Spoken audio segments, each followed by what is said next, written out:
Assalamualaikum warahmatullahi wabarakatuh. Adil Kak Talino, Bacuramin Kak Saruga, Basenget Kak Jubata. Om Swastiastu, salam namo budaya. Saat ini saya dan teman-teman sedang berada di Vihara Fajra Bumi Kertayuga yang beralamat di Jalan Ahmad Yani 2. Saya Yuniarti, teman saya Anissa Nur Fitriani dan Fadila saat ini akan mewawancarai salah satu tokoh agama yang berada di vihara ini yang bernama Pandita Hendra. Mau tahu bagaimana kami mewawancarainya? Mari kita simak video berikut ini. Bismillahirrahmanirrahim. Assalamualaikum warahmatullahi wabarakatuh. Adil Kak Talino, Bacuramin Kak Surga, Basenget Kak Jubata. Om Swastiastu, salam sama nama budaya. Selamat pagi Pandita Hendra. Jadi perkenalkan kami ini dari program studi psikologi Islam IAIN Pontianak Kalimantan Barat. Jadi kesini itu untuk memenuhi tugas kami dari Makful Perbandingan Agama Dr. Samsul Hidayat MA untuk mengetahui gimana sih sejarah dari vihara ini, kenapa nama viharanya, bisa dijelaskan sama Pandita singkatnya gimana? Oke. Pertama mengenai sejarah berdirinya vihara ini ya. Vihara ini didirikan pada tahun 2000 dan selesai rampung itu sekitar 2004. Jadi kurang lebih memakan waktu 4 tahun lamanya. Ya, dulu sebelum di sini kita ada meminjam aula itu di Vihara Sakyamuni yang berada di depan supermarket Kaisar. Ya, di situ aulanya tidak terlalu besar karena melihat perkembangan umat dari makin hari makin banyak, maka diputuskan oleh para pengurus kita membeli sebidang tanah di sini dan kemudian kita bangun vihara supaya kita bisa menampung umat atau jemaah yang lebih banyak lagi.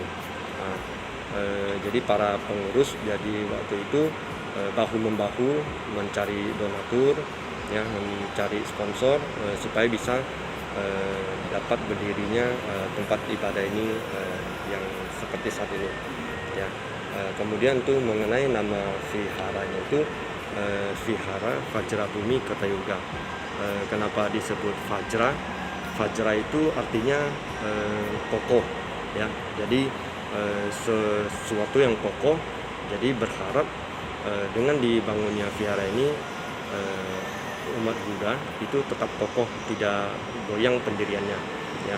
Kemudian nama Bumi Kertayuga itu diambil dari bahasa Sanskerta. Dan itu diberikan namanya oleh majelis dari pusat.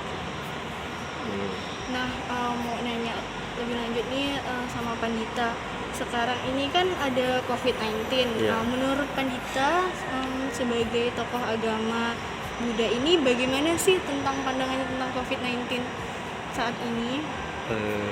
Pandemi COVID-19 ini kita tahu menyerang dunia secara global itu dari tahun lalu, ya, dari tahun 2020 itu kurang lebih sampai sekarang itu sudah 1 tahun lebih, ya.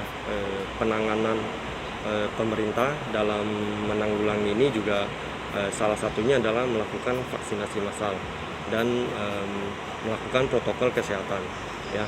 Peran kita sebagai umat Buddha, kita membantu kebijakan dari pemerintah. Yang pertama yaitu mengenai tentang kegiatan puja bakti, ya. Puja bakti kita lakukan sesuai dengan protokol kesehatan. Jadi kita batasi umat yang datang itu tidak boleh melebihi 30% dari jumlah tempat yang ada, ya. Dan kemudian tempat duduk juga kita atur supaya ada jarak, dan kita juga mewajibkan umat yang datang harus mencuci tangan, menjaga jarak dan memakai masker, ya.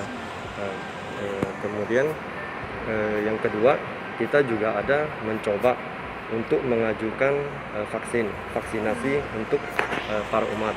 Nah, cuma sampai saat ini belum ada tanggapan karena mungkin dari pemerintah juga ada mengadakan vaksinasi massal.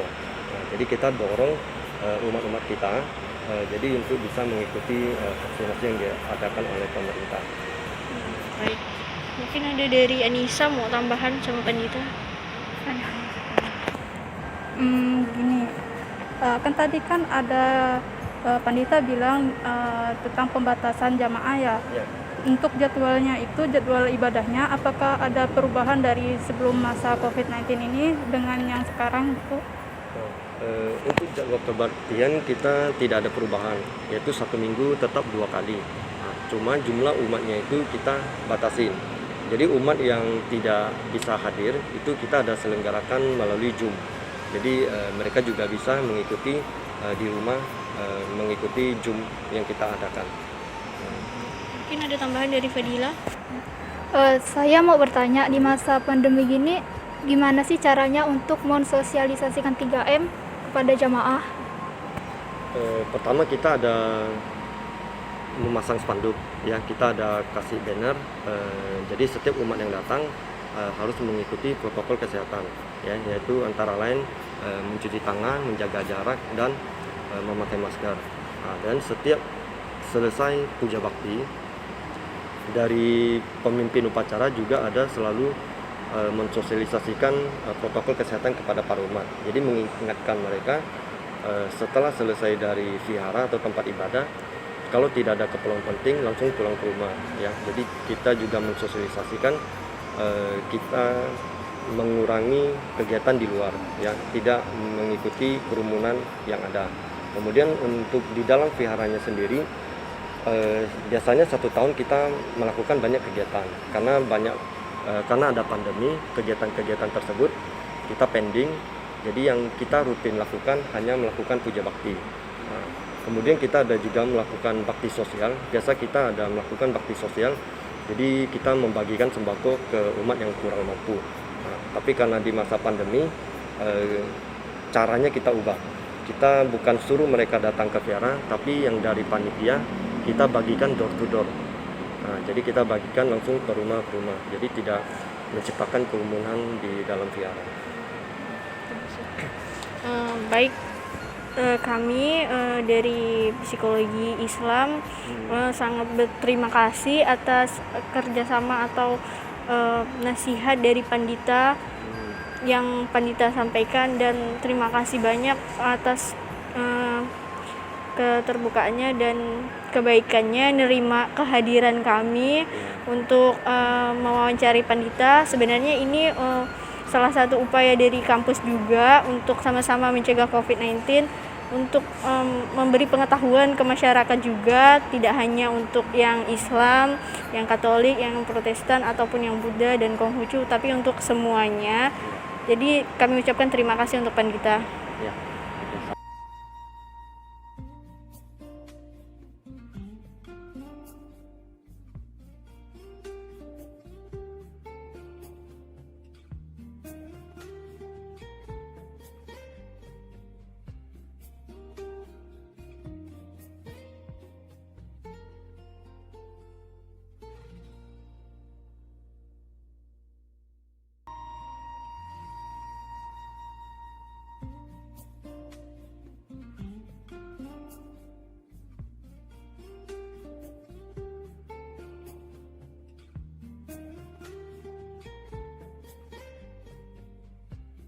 Sekian video dari kami, kurang lebihnya kami ucapkan mohon maaf. Wassalamualaikum warahmatullahi wabarakatuh.